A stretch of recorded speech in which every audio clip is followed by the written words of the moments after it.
Hello बच्चों, NEET VNM chemistry में आप लोगों का बहुत बहुत स्वागत है।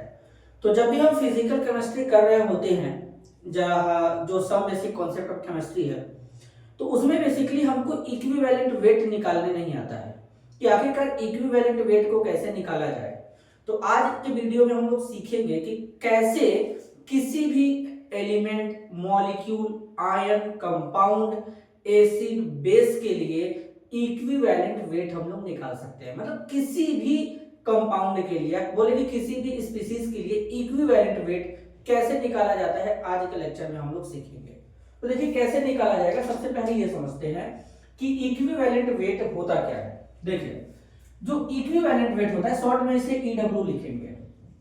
इक्विवेलेंट वेट जो होता है ये मोलर वेट या फिर मॉलिक्यूलर वेट होता है, या इसी को मोलर वेट कहते हैं। इसको डिवाइड करेंगे वैलेंसी फैक्टर से।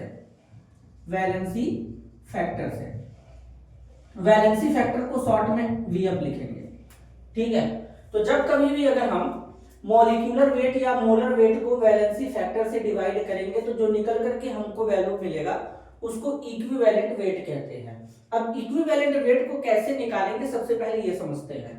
पहले देखो एक एक बात को समझेंगे। पहला, फॉर एलिमेंट, अगर हम किसी एलिमेंट के लिए देख रहे हैं तो अब मॉलिक्यूलर वेट निकालना बहुत बड़ी बात नहीं है, मैंने सिखाया है। एलिमेंट का एटॉमिक मास लिखो और कितने टाइम एलिमेंट प्रेजेंट है उसका मल्टीप्लाई करो, ऐड करो, निकल जाएगा। अब बात यह है कि वैलेंसी फैक्टर कैसे निकालेंगे। तो देखो एलिमेंट के लिए वैलेंसी फैक्टर देखते हैं। एलिमेंट के लिए जब वैलेंसी फैक्टर देखेंगे तो एलिमेंट के लिए जो वैलेंसी फैक्टर होगा वह वैलेंसी ही होता है। अब जैसे कल को हमको सोडियम के लिए पूछ दिया वैलेंसी फैक्टर, तो सोडियम का वैलेंस इलेक्ट्रॉन कितना होता है, 1 होता है, तो वैलेंसी फैक्टर भी 1 होगा। यहाँ पे लिखेंगे Vm। ठीक है, अब जैसे हमारा है पोटेशियम के लिए तो वैलेंसी फैक्टर कितना होगा, 1 होगा।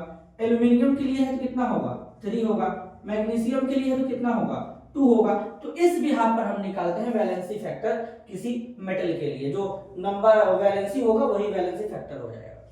लेकिन सपोज हमारे पास जैसे कि मॉलिक्यूल हो, जैसे कि हमारे पास मॉलिक्यूल है N2 है, H2 है, O2 है, इनके लिए हम वैलेंसी फैक्टर कैसे निकालेंगे। तो देखो अब ध्यान से अगर देखोगे तो यहाँ पे नाइट्रोजन ने कितना बॉन्ड बनाया है, यहाँ पे नाइट्रोजन ने 3 बॉन्ड बनाया है।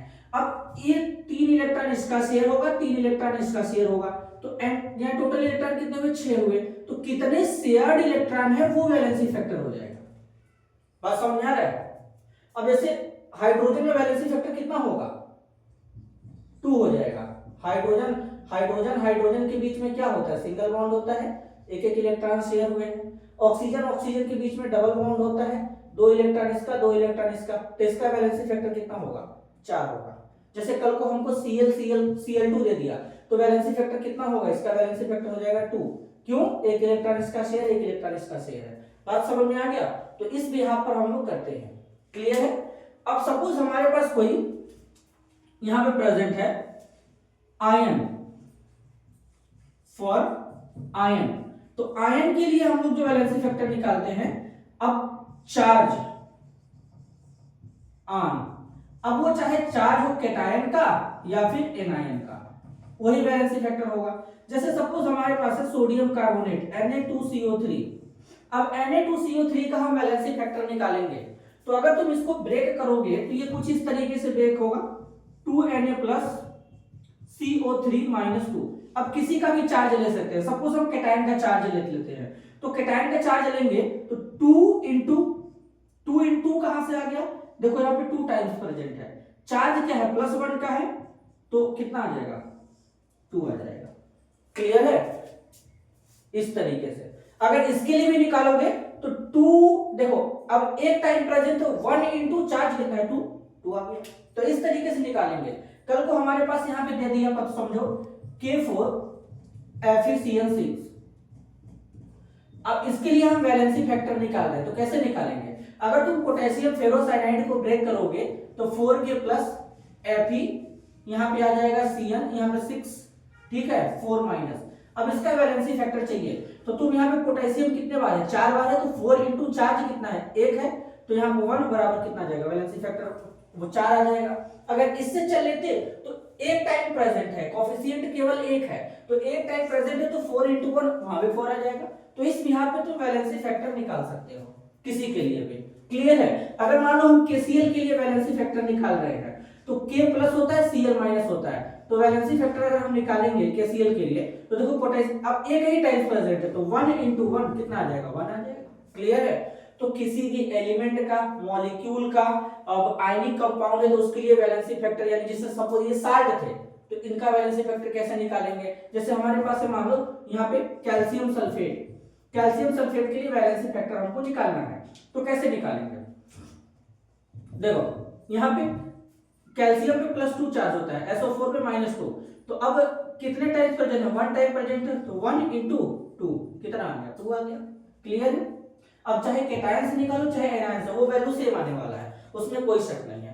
तो इस तरीके से निकाल सकते हैं। अब देखो मैंने 2 केस बताई, ये पहला केस, ये दूसरा केस। अब तीसरा केस देखो, valency factor for acid, valency factor for acid. अब एसिड के लिए वैलेंसी फैक्टर कैसे निकालते हैं? तो एसिड के लिए जो वैलेंसी फैक्टर होता है ये बराबर होता है नंबर ऑफ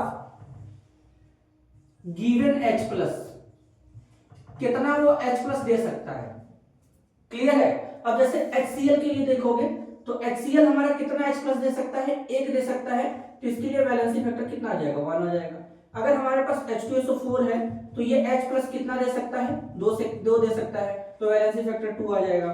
H3PO4 है तो इसके लिए वैलेंसी फैक्टर कितना आ जाएगा, 3 आ जाएगा। H3PO3 है तो इसके लिए वैलेंसी फैक्टर कितना आ जाएगा, इसके लिए वैलेंसी फैक्टर 2 आ जाएगा। H3PO2 है तो इसके लिए वैलेंसी फैक्टर कितना आ जाएगा, 1 आ जाएगा। सर हवा में लिख रहे हैं, ऐसे कैसे हो सकता है? देखो समझाता हूं। जो एसिडिक हाइड्रोजन होगा, एसिड क्या होते हैं, जो H+ आयन देते हैं, तो जो एसिडिक हाइड्रोजन होगा, अब एसिडिक हाइड्रोजन कौन होते हैं, जो मोर इलेक्ट्रोनेगेटिव एलिमेंट के साथ में जुड़े होते हैं, जैसे कि हमारा ऑक्सीजन है, नाइट्रोजन है, क्लियर है, क्लोरीन है, इनसे जो जुड़ा हुआ हाइड्रोजन होगा, फ्लोरीन है, वो H+ के फॉर्म में बाहर निकलेगा। और अगर H+ के फॉर्म में बाहर निकलेगा तो वही हमारा वैलेंसी फैक्टर के तौर पे काउंट होगा, कितना H+ निकल रहा है। तो यहाँ पे देखो HCl से 1 H+ मिलेगा, H2SO4 से 2 मिलेगा। H3PO4 का अगर तुम स्ट्रक्चर बनाओगे तो P डबल बॉन्ड हो, देखो ऑक्सीजन से जुड़े हुए हाइड्रोजन कितने हैं, 3 हैं, इसलिए इसका वैलेंसी फैक्टर 3 हो गया, क्योंकि 3 H+ मिलेंगे। अगर तुम H3PO3 में देखोगे तो डबल बॉन्ड देखो, ऑक्सीजन से जुड़े हुए हाइड्रोजन कितने हैं, केवल 2 हैं, इसलिए वैलेंसी फैक्टर इसका 2 हुआ, क्योंकि एसिडिक हाइड्रोजन केवल 2 है। फास्फोरस उतना इलेक्ट्रोनेगेटिव नहीं है कि तुमको H+ दे सके। अगर तुम H3PO2 भी देखोगे तो P डबल बॉन्ड हो। अब यहाँ पे देखो एक ही ऑक्सीजन के साथ में केवल हाइड्रोजन जुड़ा है, एसिडिक हाइड्रोजन, तो वैलेंसी फैक्टर 1 हो गया। तो इस बात को तुमको ध्यान रखना पड़ेगा। कल को हमको अगर नाइट्रिक एसिड दे दिया HNO3 और इसका वैलेंसी फैक्टर पूछ लिया तो बस वैलेंसी फैक्टर कितना हो जाएगा, 1 हो जाएगा, क्योंकि एक H+ आयन दे सकता है। तो एसिड के केस में ये वाला कॉन्सेप्ट लगाएंगे। क्लियर है? अब चलो एक केस मैं और बताता हूं बेस के लिए। अब एक केस और बताएंगे बेस के लिए। अब देखो मानो हमारे पास बेस है, मानो हमारे पास चौथा केस फॉर बेस।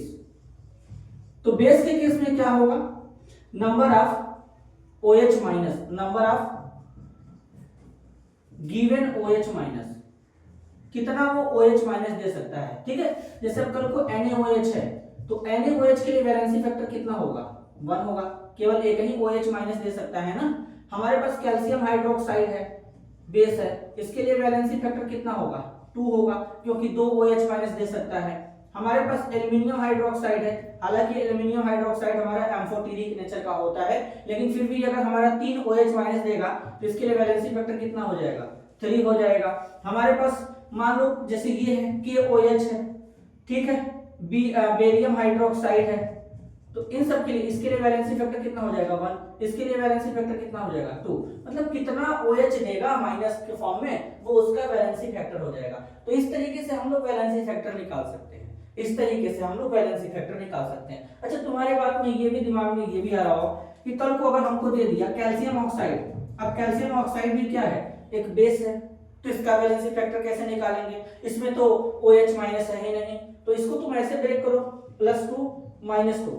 अब चार्ज आयन कैटायन और एनायन के बेसिस पे देख लेते हैं। तो सपोज मैं कैटायन का ले रहा हूं, कोफिशिएंट 1 है तो 2 इंटू चार्ज या सॉरी 1 है तो 1 इंटू चार्ज कितना है 2 है, वैलेंसी फैक्टर 2 आ गया। क्लियर है? तो इस बिहाफ पे तुम देख सकते हो कि वैलेंसी फैक्टर कैसे निकाला जाता है, कैसे निकाला जाता है। क्लियर है? तो इस तरीके से चलोगे तो तुम्हारा कभी भी गलत नहीं होगा। अब जैसे कल को हमसे पूछ सकता है कि NH3 अमोनिया, अमोनिया का वैलेंसी फैक्टर कितना है, अमोनिया का वैलेंसी फैक्टर कितना है, तो ये तुम लोगों के लिए रहेगा कि NH3 का वैलेंसी फैक्टर कितना होगा। ठीक है? तो इसके बेसिस पे भी क्वेश्चन बन सकते हैं इस टाइप के। अब इस क्वेश्चन को कैसे सॉल्व करेंगे, देखो इतना बताने के बाद इस क्वेश्चन को कैसे सॉल्व करेंगे। सपोज हमारे पास NaOH है, ठीक है, इसका हमसे पूछ लिया इक्विवेलेंट वेट, तो सोडियम देखो NaOH, सोडियम का मास 23, ऑक्सीजन का मास 16, हाइड्रोजन का 1, यही होगा ना, होगा कि नहीं होगा। ऑक्सीजन का कितना होगा, एटॉमिक नंबर 8 तो मास 16 हो गया। अब यानी 23 16 और 1, 6 3 9 1 10 0 आ गया, 1 2 1 3 1 4 40 आएगा क्या, एक मिनट देख लेते हैं, 6 3 9 1 10 0 3 2 1 3 1 4 40 आ गया। ठीक है, NaOH का 40 आ गया। तो अब यहाँ पे इसका हम निकाल रहे हैं, देखो इसके लिए निकाल रहे हैं इक्विवेलेंट वेट। अब आ गया 40, वैलेंसी फैक्टर जरा निकालना है, इसका कितना होगा, NaOH का वैलेंसी फैक्टर कितना होगा 1 होगा, तो नीचे 1 लिखो, इक्विवेलेंट वेट कितना आ गया तुम्हारा, कितना आ गया भाई साहब 40 आ गया। क्लियर है? तो इस तरीके से तुम इक्विवेलेंट वेट निकाल सकते हो किसी भी गिवन स्पीशीज। तो आज के लिए बस इतना ही। क्लियर है? मिलते हैं अगले नेक्स्ट वीडियो में, और ध्यान रहे इसका आंसर हमको जरूर चाहिए। ठीक है, कि जहां पे जिनको हम आयंस में कन्वर्ट ना कर सकें तो उसके लिए वैलेंसी फैक्टर क्या होगा। तो जैसे ये NH3 हमारा मॉलिक्यूल है, तो मॉलिक्यूल में कैसे वैलेंसी फैक्टर कैलकुलेट किया जाता है मैंने तुमको बताया, इसके बेसिस पे कैलकुलेट करो, आंसर दे दो। ठीक है, आज के लिए बस इतना ही, मिलते हैं अगले वीडियो में, तब तक के लिए धन्यवाद, नमस्कार।